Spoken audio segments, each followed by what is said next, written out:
Hi, everybody. It's your girl Queenie with the Relationship Zone, the podcast. And tonight I am back live with you on YouTube and on Facebook because I wanted to make sure that I did not miss an opportunity to catch up with Mr. Derrick Wood of Dumfries, Virginia. Derrick is a veteran of the United States Marine Corps, where he served for 8 years as a budget technician, founder and pit master of Divine BBQ in Motion, a mobile barbecue catering company and competition team, and an elected two-term councilman and now mayor in the historic town of Dumfries. Let me welcome to the Relationship Zone, the podcast, my brother, my friend, Mr. Derrick Wood. Hi, Derrick.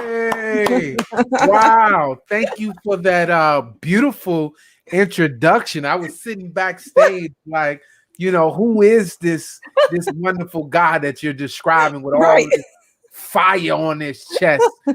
Thank you, Queenie, for all you do in the community, being a community advocate, being a servant, constantly out here, a voice for the homeless, and just everything you do. Thank you for just thinking of me and bringing me onto your podcast and your platform to have this conversation with you. I'm honored.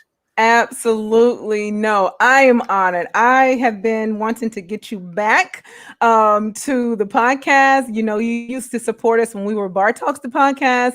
You always came by. You always would leave us with an amazing word, motivation, inspiration. And you've just always been that guy. We were in church together. You were that guy. In the gym, you're that guy. In the community, you're that guy. This is truly who you are. So thank you, Mayor Wood, for coming by tonight. Do you have anything to say? Because I want to jump right into this. No, let's go. Okay, because I'm just here to serve. I'm here to bring the best value I can to your place. listen, I love it. You know, one thing that I have always admired about you is how motivating and how inspiring you are when it comes to life and living your best and most fullest, abundant life. So I wanted to bring you here so we could talk about that, because I think that that's some good stuff that a lot of us we need today, as an everyday. So I'm jumping right in. What has life taught you, Mr. Derrick Wood, about living? Oh man, I'm living my best life. And I ain't going back. And listen, one thing I've learned is time doesn't stop, right? That's the one thing that we're all competing with. We're all working with a clock that's ticking down and backwards. And Yeah. one of the greatest tragedies that I've learned over the years is in life, it's not death, but it's living your life without purpose, like without any type of direction, just wasted time. I remember, one of the first times I came back home when I was in the military, and I was able to go back and it was almost predictable to see what some of the guys on the block was doing. They were doing the same old thing over and over again, and none of their results was changing. And I was just always, I remember this one record when I was a kid by Tracy Chapman, and I would play this record over and over, and it was like, imagine all the people living for today. And so Tracy, she really inspired me, some of the Michael Jackson songs. And then as I got older, I knew that, anything I put my mind to, I can do it, right? And so it was, at an early age, I learned not to get stuck in yesterday and really to focus on what I want my tomorrow to be. That's a mouthful. I'm going to say that again. What life has taught me about living is don't get stuck in yesterday, but focus on what I want tomorrow, right? Because everybody can remember what happened yesterday, but can you imagine what you want to have tomorrow? Woo!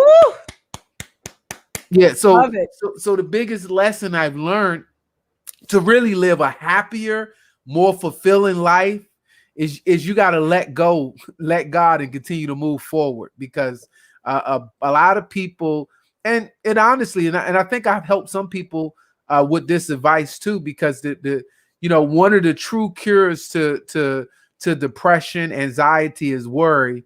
Is to stop, because your thoughts have so much weight. Thinking about what happened yesterday or what happened 10 minutes ago or 20, it has so much weight, and you actually live that thing over and over and over again, and it multiplies and it brings you down into a deep, dark place. But if you imagine what you want to happen later on and tomorrow, you can go from failure to failure to failure without losing enthusiasm, because you know, and you can actually see it in your mind's eye. Like, vision is a powerful thing in life. Vision is a powerful thing in living it. If you just get a vision for where you're going, you're unstoppable. It's like in American Gladiators, or now American Ninja Warrior, right? You're so focused on the finish line that none of the obstacles, none of the gladiators in the way, none of that stuff is going to stop you, because you're determined to get to the end, because you already saw it and you actually already been there in your mind. I know I can go on and on talking about life and living, because it's the ing. It's continual. Most people get stuck in, TV is the worst thing for people living sometimes, because TV is an entertainment. Sometimes it's just designed to contain us. Somebody else is telling their vision for our lives. It's television. They're telling us their vision rather than us putting out our vision and living life. And so life is really about living. Sometimes, a technology is a blessing and a curse, because it really can contain people and it will suck them away, and somebody else will get caught up in somebody else's dreams and somebody else's vision. And then people stop dreaming and people stop visioning for themselves. All right. I know I've said a lot on that. One it's topic. good. It's good. It's good. Look, we got. I'm coming out the gate. But that is who you are, and we have a few viewers, and I'm hoping that they tune in and they ask questions if they have any, if they're inspired by anything you say, or if they want to send this message out to their loved ones. I hope that they begin to share it, because one thing I know for sure, Derrick, is that you always drop good word. Wherever you go, that's what you do. So I love that. So I know you're going to say something tonight that's going to bless us. One thing my daddy used to tell me, he said, son, if you stay ready, you ain't got to get ready. It's just, it's who I am. And so when the question popped up, what is life taught me about living, the first thing I thought was, don't get stuck with yesterday, but focus on your tomorrow. Jay-Z wrote a song and it was called Forever Young, right? I got so excited about the prelude to the song. Just the first sentence he said before he even got into the song, it was heavy, because it was about living. And it was the key to staying forever young. He said, may the best of today be the worst of tomorrow. Wow. He said, but y'all ain't even looking that far. And then the chorus came in and said, forever young, I want to be forever young. Missy Lou, where he said, may the best of today be the worst of tomorrow. Wow. He said, but y'all can't even see that far. My goodness. See, I love it. I love it. I love it. All right, y'all. Hey, if you're tuning in, you're just tuning in, share. Send it out there. All right. So here we go. I saw one of your quotes, and this one jumps out at me. So, it's just like it spoke volume. And it said, I believe the best way we can all measure success is by how many people we help become successful. Tell me what this quote means to you. Yeah, most people, it's all about me, myself, and I, right? So one day I was sitting there, I was probably watching football, and I looked at my hand. Don't judge me by this, guys, that y'all watching. I looked at my hand and I began to try to figure out, I say, hand, what can you do for yourself? And I started trying to piece the fingers together. And I was like, wow, the hand, in essence, can't do nothing for itself. It can make a little bit of noise, but for itself. But when you start to combine the hand with the other hand and the hand with the rest of the parts of the body, you realize that the hand wasn't created for the hand. Woo! The hand with the rest of the body had a full benefit. And so the real measure of the success of the hand is, what can the hand do for the rest of the body?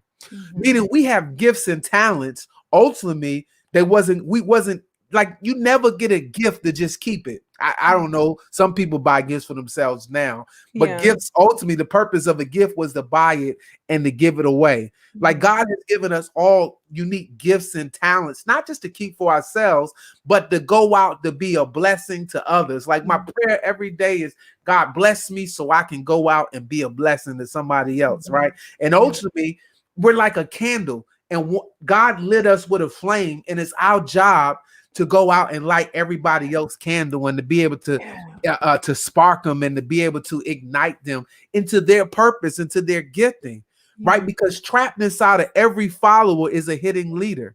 Like God created us all to lead. He created us all to be leaders of our gifts and our talents, not to dominate each other, but to dominate. Like when he said, let them have dominion, he gave us dominion over gifts and talents on the inside of us. And so if we can help others tap into what's already on the inside of them to really light that fire that's on the inside of us, then they're going to take their flame and they're going to light somebody else.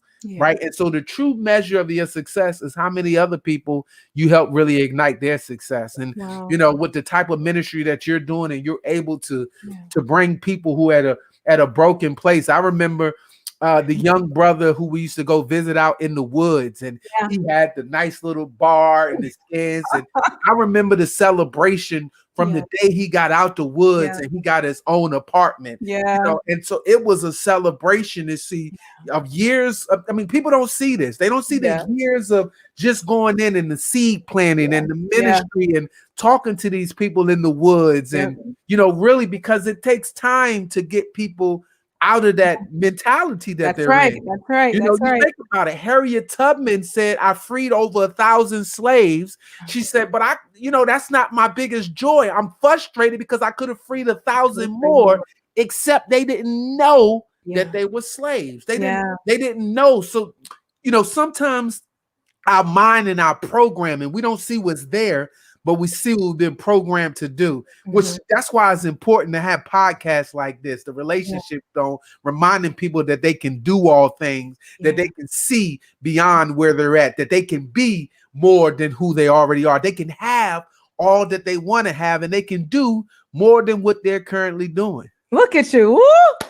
This is some good stuff. Thank you. Look, this is some good stuff. I'm telling you, Derrick, you always, like you just said, that candle, God, you are that lit candle, and you definitely go and you light up other candles. You light us up. You are a Marine Corps veteran, international motivational speaker, author, lecturer, educator, personal chef, business. I mean, you got all these things under your belt. With that being said, because I know I know I've had the privilege of going by Divine BBQ in motion.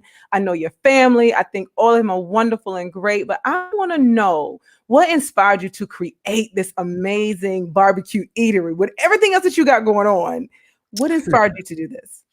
It's always, people who know me, I've always been the one to bring people together and around food. Like family, you think about in the Black family, our families are all created around food. The laughing, the fellowship, the storytelling, the game playing, it's all built around food. And so I would constantly have people come over to my place and I would create this experience. And I knew that from a little kid that I was my business or whatever I started was gonna be built around food. And back when I was about to graduate high school, I ran a barbecue business called Little Bud's Gourmet Barbecue in Silver Spring, Maryland, right there on Georgia Avenue, a couple doors down where Society is right now. But it was on Georgia and Thayer right there. I used to run a barbecue restaurant called Little Bud's Gourmet Barbecue. And I knew then that barbecue was going to be that niche thing, because I remember when my great-great-grandmother used to have family reunions down in North Carolina, and they would dig holes in the ground and have pig pickings, and the family would all get together and go down there in Carolina. And I didn't know what a pig, they would pick, like it would be this big hog that they don't cook to the ground, and everybody be coming to come around. And when I went around my grandmother's house, and we had neck bones and rice and pig ear rice and pig feet, and so food gives people an experience. And so even as we transition, and I had an opportunity during the crisis to to take my trailer and plant it on the side of the road. I was like, I looked at this land and nobody saw it. And I say, man, that's a whole outdoor event space, a eatery. COVID has created an opportunity now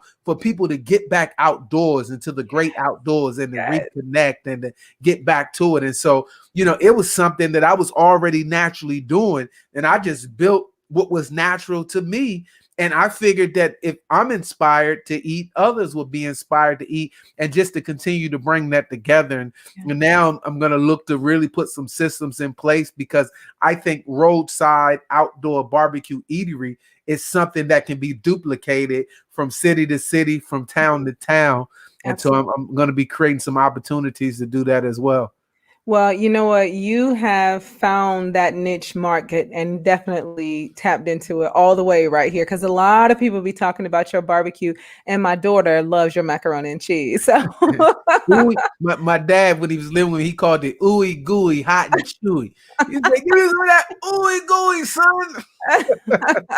Well, yeah, you definitely have. And I also know that your beautiful wife, I know she's baking and she's making all kind of pastries. And I want to plug Mo right now, because I got those cookies when I was out at the stand the last time I was over at y'all place. Yeah. And I ate all three. They were so delicious. And I'm plant-based. I didn't even want to know what was in them because they were so good. And I was like, they are too good to be plant-based. So I'm just going to eat them and enjoy them. So Mo, those cookies were the bomb. All right now. Yeah, big shout out to her. Tomorrow, February 12th, 2000, we got married. February 12th, 2000. We got married in Washington, D.C., over in a little place called Redeemer Baptist Church on Kennedy Street. Over there happy anniversary. Northwest. So tomorrow we'll be celebrating. What year is this? 2021. It'll be 21 years we've been married. So beautiful. I love stories.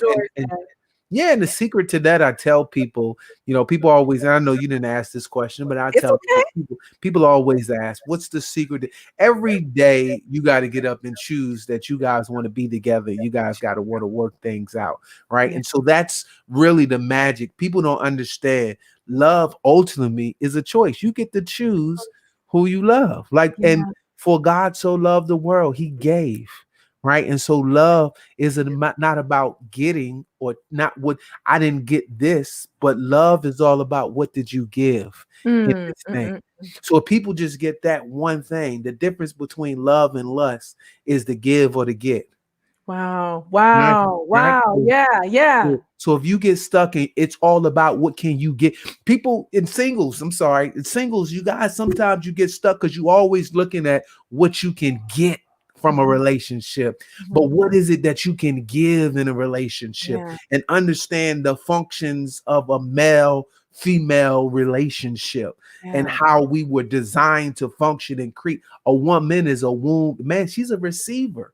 She needs to receive all of that love and everything. A man is naturally a giver by design, by his function. He's to give to the woman.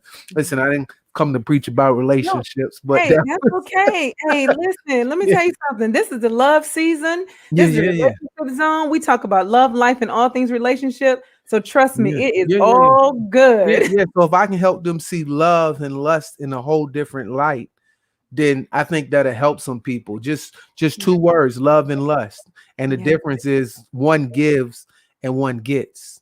Right? Both of them are verbs. Forget the emotions and all of that other stuff from it, but they're both verbs. Love is what love does. Lust is what lust does. Look at the action. When the first century writer Paul wrote his letter to the corrupt church of Corinth, he said that love is kind, love is patient. He began to describe the actions or the attributes of love. He said love doesn't seek its own, it's not puffed up, it's not rude. He said, but love is patient. That means it's long suffering. Love does some things, but in the end, he told you that love never fails. Never fails. So if you understand the essence of love, your kids can get on your nerves. Your mom and your dad, they might get on your nerves, but the love you have for them, it never fails. And that's the true essence of love. Love, in essence, is a person. Love Mhm. is God. And so when you get God on the inside of you, because God is in you, then you kind Mhm. of reciprocate the love of God that lives on the inside of you. Boy, I love Man, y'all gonna leave me alone. Because we ain't come to, I don't know what all y'all giving me to give birth to I this. know. Hey, listen, Got I me love it. feeling, I love it. This is the relationship zone. We can talk love, we can talk it all. I mean, all of it is relative to our yeah, life, right? To yeah, our holistic being. So, yeah, um, thank you for yeah, sharing that. yeah, Again, yeah, I yeah. know somebody's gonna be blessed by the Yeah, message and the word that yeah, you. yeah. Especially, I went through a period and listening to, now you can go back and talk to your aunts and your families during this time and Yep. find out what was your persona as a child. And they Mhm. told me there was a point where I was just a numb. Like I Mm, didn't show any emotions and feelings. And so many times the black men who really don't see affection from other black men, right? And so men, mhm. we're getting to a point now where us men now are able to tell each other that we love each other. I can call my friends who I went to high school and I grew up with them, and I can end the call with them and say, brother, I love you. Yeah. And that was something we didn't grow up, or we didn't even most of the time grow up hearing all the time. And Mhm. so it's that healing process that, and we don't have to receive it now. We can just give it, and people can just receive it. Love it. I love it. I love it. All right, y'all, keep sharing this out. Get it out there. We're talking all kinds of things tonight. Um, again, Derrick, thank you again. I always love your quotes. You're always putting things up on social media that motivates and inspires. And of course, I have the privilege of seeing you around the community, and you're always talking things that are going to motivate and inspire me. So here is another one of the quotes I've seen. You can defeat death by giving birth to your dreams and visions. Yeah. Let's talk about that. Yeah, I mean, death. You death is. I mean, it's an idea. You die physically, but your spirit lives eternally. Mm, I mean, during Black History, we're talking about prominent people who, in essence, by us talking about them, they're still living. still living. Martin Luther King, we talk about him because he had a dream that people are still living. They said because Martin dreamed, Obama won. You know what Mm, I'm saying? They yeah. or now Kamala Harris, she's there because of these dreams. You talk about people like Gandhi because of the sacrifices they live. You talk about Nelson Mandela, and we're talking about W.E.B. Du Bois and Carter G. Woodson and all of these prominent people, and Miles Monroe, because these people, they left behind a legacy. They left behind their dreams, and they deposited in other people. It's not about the buildings. Buildings will deteriorate, but they deposited in people. Remember, we talked earlier about us lighting other people. Yeah. Once you take a little piece of your light and put in somebody else, now your mentoring and your succession now lives on through them, and they will continue to pass it on for generations. And so Mhm. you're able to defeat death, right? Not in essence by putting your name on a building or on a street sign, but in the amount of people you've been able to touch and impact their lives. I mean, we put names on people trophies because of the impacts they had on that particular sport or whatever. Right. And so it's really the impact of you living a full life. Nobody don't talk about nobody who don't do nothing, That's right? true. Who just sits around. I mean, we're even talking about a young lady now who wanted her hair to just lie down slick, and now she's Yeah. all over the world, and everybody's talking about her. Yeah. And she wished it didn't happen at this point, but really, no, she did, because now she's more popular and got more acclaim to figure out who it is she is. But if Yeah. we really give birth to what's on the inside of us and Mhm. maximize that, I mean, you live on forever. Nobody for generations and years to come, they always talk about Michael Jordan, Yeah. right? And Yeah. then when you think about it, he'll always be identified with a whole industry, Yeah. right? You say Michael Jordan, what's the first thing you think of? I always think of basketball. Oh, Right. I mean, the same thing with, like you say, Tiger Woods. What do you yeah. think of? You think of, right? Yeah, God. they got a Yeah. bunch of endorsements and other stuff. You think Venus and Serena, right? Yep. They dominate industries, Yeah. right? And so, what is it that you're going to be known for? What is it that I'm going to be known for, right? Essence, you notice every time I tell people, they should be able to identify that big barbecue sign on me, because although I'm in other areas, ultimately, I'm just simply a barbecue, a hospitable guy. All I want to do is just entertain. Like Yeah. everything I built has been built around barbecue. Yeah, yeah, yeah, yeah. You mentioned something about legacy. I want to say this. I was on a call with Cicely Tyson and Whoopi Goldberg before she passed. Well, it was a couple weeks ago. I was on the call, and Whoopi asked Cicely. I think it was Whoopi that asked, "What will your legacy be?" Yeah, she asked, "What will your legacy be?" And something Cicely said was, "You can't leave what you don't have." Mm, God, man, when I tell you that thing hit me like a ton of bricks. And then she went on and she talked, but just that one nugget, I started thinking about that. mhm. Wow, that's heavy. So when you just mentioned, like people don't really talk about people that really never, had an impact, right? They just Uh-huh. maybe existed, right? Or as I've heard you say many times, from your mentor, like died full versus Yeah, empty. So, yeah, yeah. He it's funny because he said the wealthiest place on the earth. It's not the diamond mines, it's not the yeah, gold fields, it's not the oil mines. He said this is Dr. Monroe. He said the wealthiest place in the world is the cemetery. yeah, People who died with books they didn't write, they yeah. died with songs they didn't sing, Mm, they died with businesses they didn't start, right? People that you know dreamed of doing something and they never did it. They just died with it. yeah. Imagine dying with the baby still in your belly Mm, mm, mm, and you mm, didn't give birth to the baby. mm. That's a tragedy to be Yeah, able to die like that. And yeah, so, we often try to encourage people. It's so much on the inside of you, but it's on the other side of fear. You got to take yeah, courage. Don't be scared to live your dreams. Don't be afraid to be the best version of who you know you can be, yeah, right? I'm yeah. not afraid of dying. I'm afraid of not trying. Woo! You done said a mouthful there. So speaking of the quote that we heard Dr. Miles Monroe say, I know you were mentored by Dr. Monroe. What was that experience like? You know, when you're a part of history and you're walking with somebody who I consider to be a master teacher, a Yeah. master mentor. He was a leader's leader, a Hmm. man's man. And it was funny because he called me son before I ever called him father. And I didn't, at the time I hadn't heard a man call me son like that with that type of affinity and that type of love. And he was fathering me in a sense. He was pulling something out of me that I didn't even know was inside of me. Right? He was stretching me to a point where I could never return back to my whole original shape. Ooh. And the first time he invited me to come to the Bahamas to learn, right? It was in 2009. He says, "Listen, this was a powerful too.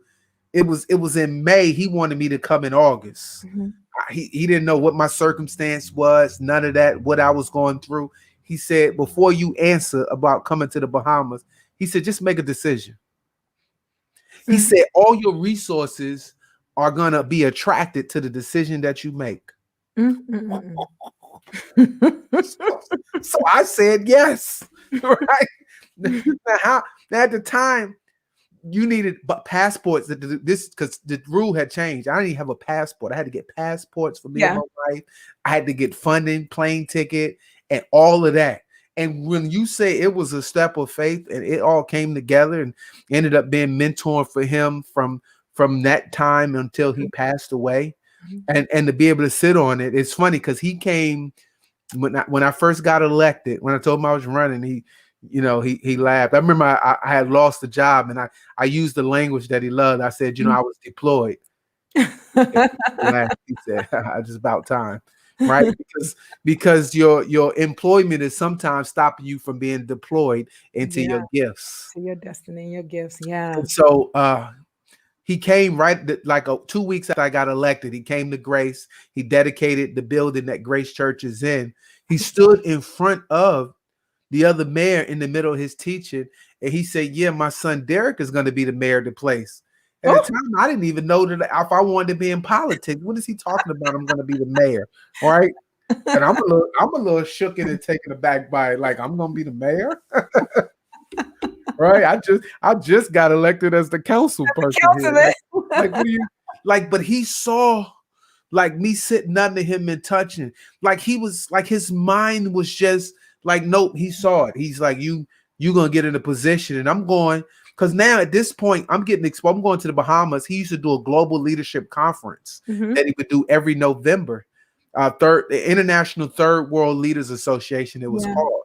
And I'm around prime ministers and heads of states and kings from other countries. Like, now I'm getting exposed international, right? So this experience now, I'm seeing beyond my American experience. Yes. And I'm being able now to see from an international lens, which is a whole different lens. Because of him, I got invited to go to the Philippines and be a keynote speaker in the Philippines for a 10-day conference out there, right? So now I'm in foreign language communities, and I'm doing keynotes out there, talking to groups of pastors and all kinds of stuff in a foreign country. I'm meeting people at this time and connecting with people from Papua New Guinea, right? New Zealand, all parts of Africa, and the United Kingdom, and all of that stuff. At this point, my international world was Silver Spring, Maryland, right?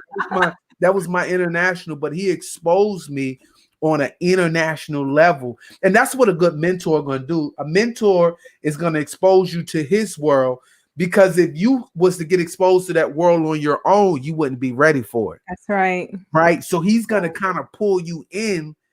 And as a good mentee, you're going to sit back and you're going to observe, listen, and learn, right? So that when it's your time, you're going to be able to kind of step up to that level. So he gave me a hybrid leadership experience, right? Because he was the premier leadership. He can go into any world. He can go into a corporate setting. Like, he spoke at Harvard University at their business school. You know, I remember one of the times of his life just speaking there and just lecturing them for hours, right? He could talk to you about the topic of leadership for hours, and change and crisis and authority and your gifts and talents. And then he will speak it and then plug in his biblical theology in it. And you don't even know it, because he done already broke it. You know, he actually, taught me a way to study and understand the Bible from a lens that I had never looked at it before, right? And so him coming from the Bahamas, and he grew up in a colony, right? So he understood a word that I didn't understand, which was a word called kingdom, right? They didn't get their independence until the 70s. One of the first lessons he taught me is about the Bible. He said, look, Derrick, the Bible isn't a religious book. I was like, oh. He said, the Bible is a story about a king, his kingdom, and his kids. KKK. He said it's a royal family, right? It's a love story, right? It's about government, and it's about governing. Wow. And so he said, here's why you have a problem reading and understanding the Bible. He said, because you look at it from your lens. He said, you're reading in from your context, from your environment. You grew up in a democracy in America. I said, yeah. He said, who governs in a democracy? I said, democracy is governed by the will of the people. He said, that's the problem. You think you can vote stuff into the Bible and that is right. It's like, ooh. He said, but you got to understand, in a kingdom, whenever the king speaks, his words become law. He said, so you notice kings in the movies. He said, kings don't talk that much, because there's always a scribe writing. Because the scribe is writing down the laws and the rules, and a king can only be a king. Woo! And so he said, he's the king of kings. He said, you're a king too. You were created in his image and his likeness, but he gave you king domain over the physical earth, over the gifts he's given you.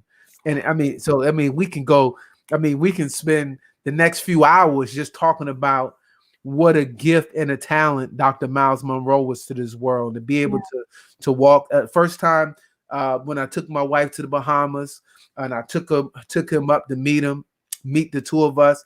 The first thing he did was he pulled us close together, and he just laid hands on us, and he just started praying for us.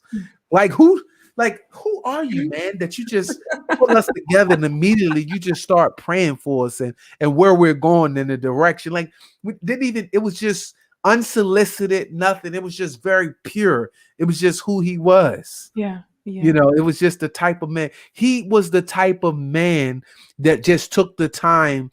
Like whoever was in front of him was the most important person. Like he saw everybody as a human first Mm-hmm. Yeah. before everything else, and so he saw the pureness of it and the joy. I mean, you could have been the janitor on the side of the road. He took the time to really sit there and to probably pour into you what he had. And Wow. he left us a tremendous gift in hundreds of hours of recordings all over Yeah. YouTube. About 40, 50 books that he have that's out there that's Mhm. been tremendous. And so he used to always tell me, everything that I tell you isn't everything I know. Woo! Everything I tell you isn't everything And I know. everything I know. So Wow. that's why I write books. And he talked about the importance. He said everybody got at least one book in them. Papa, I got the one book. I got at least one. But he says everybody got at least one book out. And that book is the legacy that you leave to your kids. And that's kind of like the inheritance. You know, people think, you know, here's the misperception. They see people like maybe mega preachers or leaders or whoever who write these books. They think people are writing these books to get wealthy and to make a bunch of money and stuff like that. Most of the time, these books is because they have something important to say and they're trying to get some lessons, and you might not have access to that person or that particular teacher all the time. Right. But it's important that you get the book to really understand some of their mindset or their ideology and what they have, because they took time to pull out a piece of themselves and to really put it in the book so that you can get it. That's an experience that, you know, I couldn't have spent enough money to really embrace. One of probably the biggest regrets I had on the relationship, he invited me to go to Africa, some of the foreign languages, to go with him as he traveled around. And, you know, I think I didn't make the decision first. I looked at the resources Of course. and over there and kind of put it off. And, you know, as I look back on it, I would have wished to just be in that experience in South Africa or some of them foreign countries. That was part of the mentorship program. Yeah. You actually go to these different places and you observe some of this stuff that he does in these foreign lands. And it was just amazing to see him go into these countries. It was always, he would speak to the business community first, right? Then he would speak to, he might speak to a government agency for luncheon, and then at night he'll go speak to the churches. Like it was just all strategic, a mastermind. I look back on it now, and that experience, like, you can't put a cost on it. Yeah. Yeah. Wow. You know, I can only imagine what it was like for you, because I get to see him, of course, from a distance, right? From afar. And I have always been drawn to his teaching, especially when he's teaching about relationships, husbands, wives, men, women. He teaches to the spirit of man, and has always, whenever I hear him, it's always motivated me to do better and to think about how I am conducting myself and how I'm governing myself, you know, as a woman. So I really did love his teaching. And I still do. I mean, that's the legacy, right? It lives on. It lives on. Well, he left a lot. Oh yeah, he defeated death. I said the day after he died, we were in the Bahamas. Yeah. Because we were scheduled to have a conference. We were scheduled to have the I global. remember that. I remember I remember all of that. And a lot of the Bohemians were shocked to see so many international people still come. Yeah. And I remember the news was standing out and they pulled me to the side. They interviewed me. Mhm. They said, how could you guys still come here and still try to do this conference? And this tragedy just happened yesterday. And I said, you know, when Moses died, Joshua had to get up and take the people on into the promised land. Mm-hmm. I said, just because the visionary died doesn't mean the vision died. Yeah. If the vision died, then everything he did was for naught. Yeah. I said, life goes on. Right. Mm-hmm. And the problem most of the time, and you know, because everybody deals with grief differently. Yeah. right? I'm just gonna give people my secret and how I deal with it, because this has helped me. I mean, we had one of the biggest tragedies in my families that we had in a long time, with my young sister who had a young baby, 2 years old, 3 years, Aiden was at the time. Mm-hmm. She died in a car accident. Mm-hmm. And sometimes you get focused in on the storm, Mm-hmm. right? Dealing with you get focused on the storm. And if you focus on the storm, you begin to get sucked into what you're focusing on. Yeah. You can't focus on what you're going through, because you'll never get through. Mm-hmm. You can't focus on what you're going through, because you'll never get through. But you got to focus on what you're going to. All So when right. you're in the middle of the storm, don't focus on the storm, but focus on that one bright spot on the other side of the storm. I mean, the example you get, you think about Peter when he was in the boat and they was in the storm, and he looked out while everybody else was worried, and he saw Jesus on the other side. And he said, Yeah. Jesus, if it's you, bid me to come. And he actually stepped out of the boat. And as long as he kept his eyes on what he was going to, he was able to make it through that storm. But the minute he started focusing on the storm, because remember, whatever you focus on begins to attract you, and it begins to weigh you down. Earlier, Yeah. I said, don't focus on your yesterday, but focus on your tomorrow, where you're going, right? All this comes back together, and it all ties right back in together. And so don't focus on what you're going through, focus on what you're going to, and that's how you're going to get through. I love it. I love it. I love it. I love it. Okay. So listen, we were talking about Dr. Monroe, and I know that he spoke mayor. He spoke mayorship into your life from councilman. You had just gotten into that position.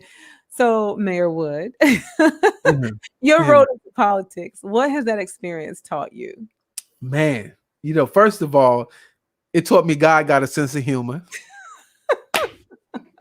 right? Because I felt like I'm somewhere between his plan and God stopped playing, right? And so, some of the lessons that you learn, right? First of all, I was a kid who knew nothing about local politics. I didn't watch it on TV. I didn't want to participate. I didn't want no parts of it. If you somebody who always had a heart and a desire to be in politics, well, I kind of got here as a result of circumstances that happened to me in life, right? So on the road to it, I actually got kicked off the side of the road. They sent me a cease and a desist. They sent police to harass me in the parking lot at the town hall and all kinds of stuff. I did farmers markets and everything. Yeah. And so it was by circumstance. I went into the town council chambers like the one you see behind me and kind of stood in there and spoke my piece. And it was from me speaking my piece that folks was like, oh man, you should run for council. I'm like, run for council. But see, I knew it was a setup. You got to understand it. Never waste a good crisis opportunity. If you're going through a crisis, don't waste it, because in every crisis there is an opportunity. And so Love that it. opportunity that was in the midst of that crisis was I had to take advantage. Crisis come for a reason. Can I put a pin right there? There's Go ahead. always a purpose. There's always a purpose for the crisis, right? Yeah. You just got to think it, because you've been so comfortable so long that as soon as you get uncomfortable, you don't like it. Yeah. But if the caterpillar don't get out of his comfort zone, it never becomes a butterfly. Yeah. Yeah. So don't waste the crisis that you're going through. Don't waste the good trouble, because testing isn't there to hurt you, but it's there to prepare you so it knows that you're ready to graduate and go to the next level. It's like a final exam. You're not going to get behind the wheel of your teenage child if they haven't passed their permit exam, right? And then we're not going to give them a driver's license until they pass that driver's test. So testing isn't there as a bad thing in that crisis. It's always there because on the other side of it is promotion, right? Yeah. And so when you're going through, the first thing you got to look at is, what is it that I'm going to learn in the midst of this crisis? Like, what did you learn last year during COVID about yourselves, right? And so, in the midst of it, I got kicked off the side of the road, and it got me into politics, right? It was God's way of getting me uncomfortable and putting me into something that I didn't really want to be a part of. And it forced me to get in it. And then I had to really learn the language of politics. Like, I knew streets, I knew barbecue, I knew all of this other stuff, but how can I take me into this industry that I thought was a little bit more stuffy and a Yeah. little bit more standoffish, and everybody was in it for perceived power, Yes. right? Perceived power. Yeah, Yes. perceived power. And so to really get in there, how can I get in there and then become the bridge now? Because now I'm the bridge to a whole nother generation of politicians, Yeah. right? To what's going to be a new politicians, and to be able to really help a community that didn't have access to know what was happening behind the curtain, right? Because in essence, I'm like the Wizard in the Wizard of Oz.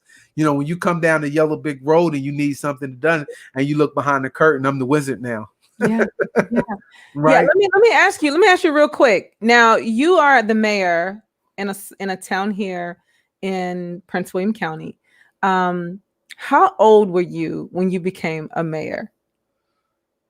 I think it was 2 years ago. So 41, I think it was. So Yeah, I say that because 41. you are a young Black mayor Yeah. and in a historical town.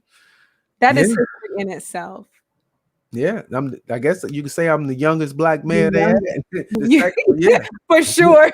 Yeah. I wanted to point that out because I know that, again, like you said, you'll be a bridge, right, for other young people that may be aspiring to be into politics.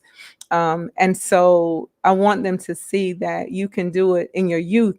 It's okay. Like, you don't have to wait until another 10, another 3, 4, 5 generations. You're 70 years old or 60 years old and you're trying to get into politics. You're a young man that, yeah, I think I was 34, 35 when I first got elected. I mean, you were young. That was a big deal as well. But I just, I've seen you grow and go, and you've never stopped. Yeah, it's all about, one of the things when you get into anything, you got to be full. You got to get fully immersed. It's almost like, see, when people they confuse the word baptism because they look at it as this religious thing, like you're getting baptized in a body of water. But that's the symbolic thing of it. But cucumbers, they actually get baptized into a vinegar solution, right? And when you pull the cucumber out of the vinegar solution, it just got baptized and it's no longer a cucumber. But guess what it is now? It's now a pickle. A pickle. So baptism, in essence, can I give you? I'm about to show y'all something you never saw. Baptism is when you've been fully immersed into a teaching, into a doctrine, until you come out and there's been a permanent change. Wow. In your thinking. Yeah. In your theology. Yeah. And so when you look, Jesus got baptized into the school of John the Baptist, who said, "Repent, for the kingdom of heaven is at hand." That's a whole nother thing. I'm not even going to get into that. That's Matthew 4:17. Yeah, not even. Yeah, we ain't gonna mess with it right now. That word is in you, man. It's in you. You said it's in me, right? It's in you. You didn't even give me a chance to study and to grab a book and everything. All of this is just. I know. What's in me. This is truly natural. This is just who he is. It's just who I ain't. I ain't got no books or nothing. I ain't got no notes. I'm just. I don't know nothing. I didn't say any agenda or anything. No show notes. This is just truly who you are. Yeah, we just coming. But that's. That's. I know it's some Jews. Somebody, you go watch it. Send her a tip. Put her cash app. She. We feeding you today. Yeah. This is food. This is soul food. That's what this is. Prelude. If you want to see me again and you really want to get the full, spend 2 hours with me tomorrow doing lunch from 11 to 1. I'll be doing the Renaissance Leadership Network, and I'll be teaching a group of business leaders learning how to pivot. So rlnleadership.com. I'll be doing the Renaissance Leadership Network luncheon tomorrow from 11 to 1. And I'm going to be doing a full lesson on learning how to pivot. Right, because last year was a year of pivot. Hopefully, a lot of you still ain't go to the same place looking for the cheese. You better say it. You better say it. It's not there no more. It's not there anymore. Moved. It's not there anymore. So I'm glad you shared that, and all of those that are watching and are listening and are tuning in, share this video out, because even though we're live right now, you'll still be able to tune in, later, and then it'll be up on YouTube, and it's also going to be on the podcast. So the relationships on the podcast, you can find it on Spotify, Apple, Google, and anywhere that you listen to your podcast. So make sure you share it and listen, because he has truly been dropping some jewels. Lessons you won't learn in school. Ain't that what you told? You That's told what them. it is. Yeah, Told them. lessons you won't learn in school. Speaking of that, finally, you got a book. Yeah, a little something. And I wasn't expecting this book, because I'm always thinking that you're gonna write books about my life, like like self-improvement. But then I looked at this. I'm like, building business credit. Lessons you won't learn in school. This is something that's applicable to my life as well. Yeah. So let's talk about this. Like, you think about it. When I got I guess a lot of people don't know, I got a master's in business administration. So you learn managerial accounting, project management, all of this other stuff. But when you go to start a business and stuff like that, all you know is the SBA, the Small Business Administration, and your local banks to try to get business financing and money. You don't learn in school, in college, that once you establish your corporation and you get your business address and your business license, they don't tell you that you need to, like, on your personal credit, you just naturally get credit. But business credit, you got to build that on purpose, and you got to build it systematically. And nobody really understood that formula on how, because you get, like, if you go out and try to apply with just your EIN on your own and don't know the systems and the things that you need to have right, to have that foundation right, then you'll get denied all day and not know why. But if you can peek behind the curtain and really understand what the underwriters are looking at and how to build, like you're building the builder, you build a foundation, then you build a first tier, a second tier, and the third tier, and then everything you need for your business will come to fruition. That's what building business credit is all about. Okay.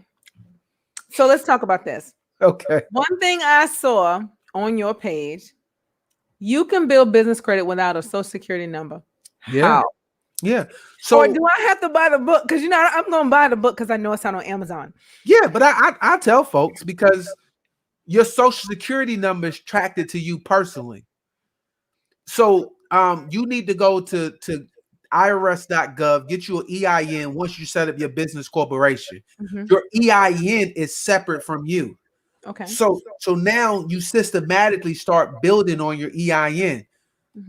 But your EIN has to be attached to your business address, your corporation, your business phone number, your business fax, your business website, and your business email address, right?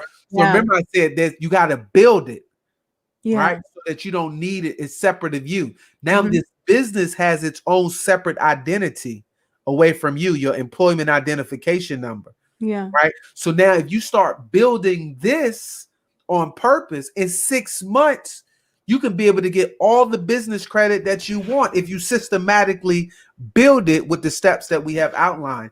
And I'll be doing webinars and teaching over on our Derrick Wood Enterprises Facebook page. You can go see last week's on how to get business building for a startup. And then I'll do another lesson this Tuesday. I'll probably post it up later on tonight or tomorrow with the lesson to be. But I'll do another lesson. I'll do a series of lessons where, it's not about the book, but it's about getting the knowledge and the information to people to help them get to what they want.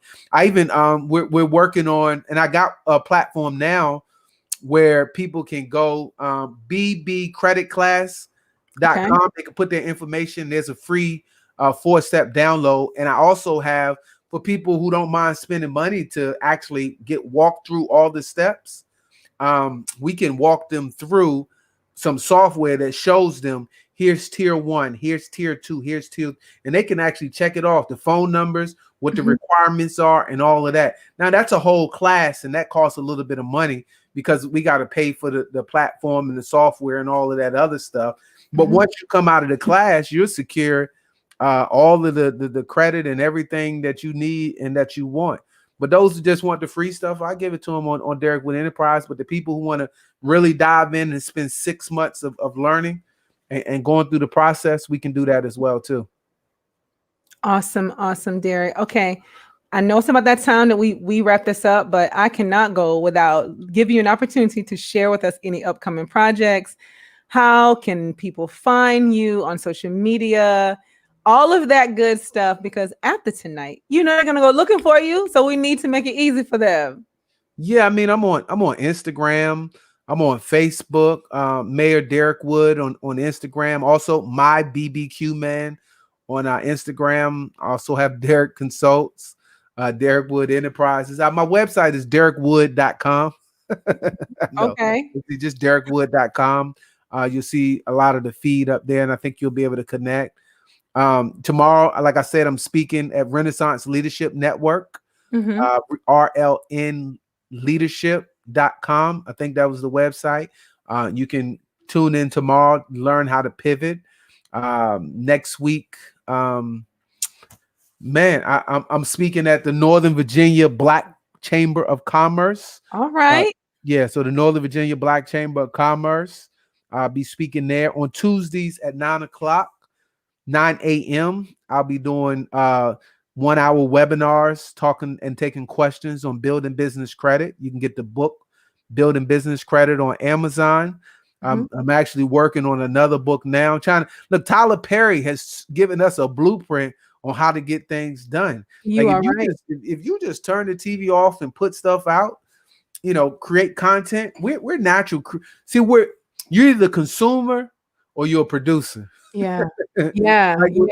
like which one are you? I know we coming to an end, but you either a consumer or you're a producer. Yeah. Like in your time, look at how you're spending your time. Are you consuming or are you producing? Right? Yeah. Like you're producing content. These podcasts, you're putting content out there for people to learn. So I applaud. You're not consuming content, but you're producing content. And everybody has the ability to get out there and to produce right now. Like last year, if you notice it in my pivot last year, I'm gonna talk a little bit about it. When COVID hit, before COVID hit, I was traveling all around with my barbecue. Like I would go to festivals and fairs.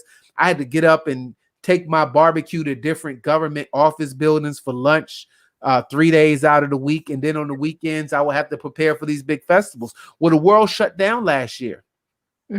First thing I did was, I continued producing content. So one day a week, I would get up on live stream and I would do cooking demos for you. I would show you how to cook a meal in your house in 30 minutes. And people would actually join me and say, send me the recipe. I want to come on and cook with you. And I would demo it and they'd be cooking and we would live stream that.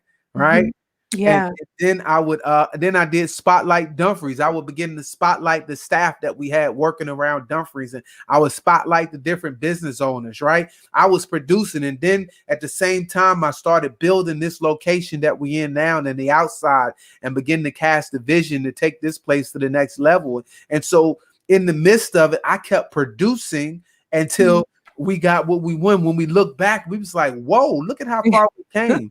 You see all these people just shut down and, like a lot of people retreat during a crisis, right? I didn't retreat. I reacted. Yeah. Right? Our responsibility is don't retreat when you go through a crisis, but it's time for you to react and it's time for you to do something. Yeah. So I didn't mean to go into a whole nother lesson. Oh, it's okay. Come on now. But it was important that, they see what happened. Like we're in the midst, like, because you don't realize you're really in the midst of something like that and how far down you're spiraling. Some people spiral all the way down, and some people had their best year ever.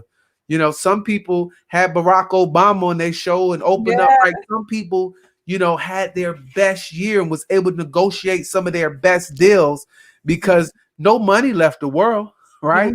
That's right. The crisis forces you to think differently, right? It forces you to come up with new ideas, better content, right? That's the time where take money out of the equation, because before money exists, we got things done with this. We was like, okay, I got a skill or a trade, and we begin to barter, right? There are ways to get things done without money, but you got to use this right here. Absolutely, absolutely.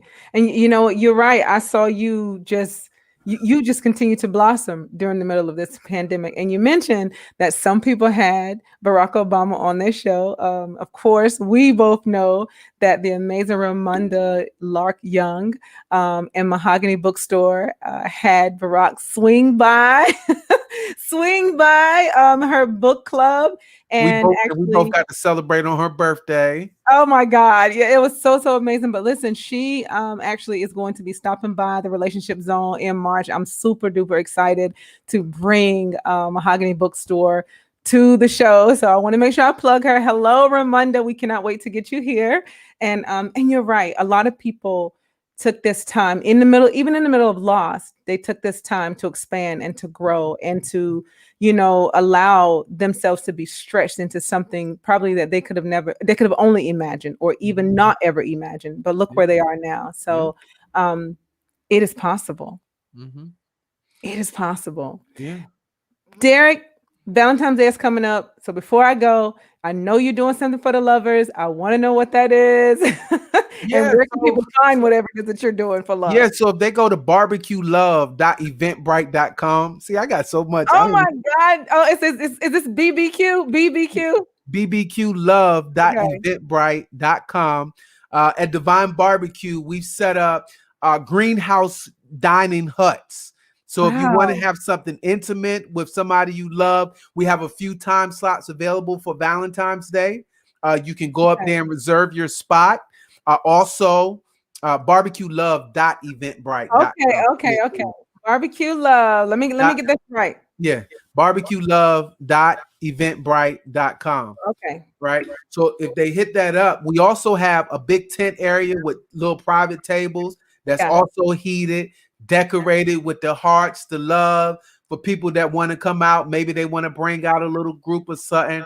They can Okay. reserve. It's a nice little intimate meal barbecue that we prepare, and it's an outdoor space. People, if they don't want to, they don't feel like going to no restaurants, and they want to be in an outdoor space, or they want a private little greenhouse to have. We have all of those options people can reserve for at the barbecuelove.eventbrite and come on out and experience the barbecue love. Woohoo. Okay, y'all heard it here first. Y'all don't have no excuse. You have no Yeah, excuse. You can do something creative, something different between you and your partner, your love, even your family, friend. There's something different out there you can do and enjoy. And the food is going to be awesome. absolutely. And I got some swag and stuff. If people want to get t-shirts, barbecue rub, sauce, cups, all of that. Nice little dessert, you know. What time did we figure out what time is this? It's all day Valentine's Day. So it starts, I think the first one starts at 12 and the Okay. last one is at 7. So All right. there's some hours. So they just pick their time so that is reserved. All right. So we're asking people to kind of reserve their spots. So let's get it. Let's get there. Let's go out there and support. Let's enjoy and let's keep the love going. Brother Derrick Wood, I just want to say thank you again for stopping by the relationship zone. It has been energizing as always. Always. I can't wait to replay this, sit back and get the nuggets, for myself. So I so appreciate the time and the energy. And you're always welcome to come back anytime. Anytime. Come back here and sit with us. I appreciate the relationship zone. But y'all pull some stuff out today, boy. Yeah, I got some little jewels and some nuggets, some stuff I ain't shared. When you just full. All Yeah. you can do is it's like a glass of water. Once the glass gets full, you guys just getting the The overflow of overflow. just I so love it. that's on the inside of me. I'm writing another book right now. I'm producing content for the barbecue place. I'm Yeah. doing all of the marketing and promotion. I got people pulling on me to bring another trailer to DC and stuff like that. Yeah. So what I want people to walk away from this is, listen, you can do much more than what you think you can, right? Yeah. Dream bigger, be bigger, do bigger things, Yeah. because the best is still yet to come. Yeah. The thing about tomorrow is that your tomorrow is better than your today. Yeah. You just Yeah. gotta get past today. Yeah. It's know that it's something better for you on the other side. Make the best of today the worst of tomorrow. Always striving to get better, right? So your competition is the person you was yesterday. And Yeah. better than the best version of yourself, right? Wow. Can you go good, better, best, and then never let it rest until your good gets better and your better gets best? He is the gift that keeps on giving, y'all. Give it up for Mayor Derrick Wood. Derrick, thank you again. Relationship Zone viewers, thank you for sitting with us. Thank you for sharing this time and space with us. As always, it's so fulfilling when I have these conversations with our guests. Go out, spread the word, spread the love, spread the energy, keep spreading a positive message because I mean that's what the world needs right now. So let's just keep it going. Derrick, thank you again. Everyone, go out there and follow Derrick Wood on social media. Love, sweet love. He over here singing. You said that what the world Yeah, needs now is love, sweet love. we're gonna let him cover this. Do, do, do, do, do. We don't own the rights to this music, so we ain't gonna give y'all no more. We do not own the rights to this music. Mayor Wood, please let your wonderful wife and children know that we're sending them love from the relationship zone, from my family to yours. Thank you again. And to the viewers, thank you as well. Have a good night, everyone. Thank y'all for watching. God bless.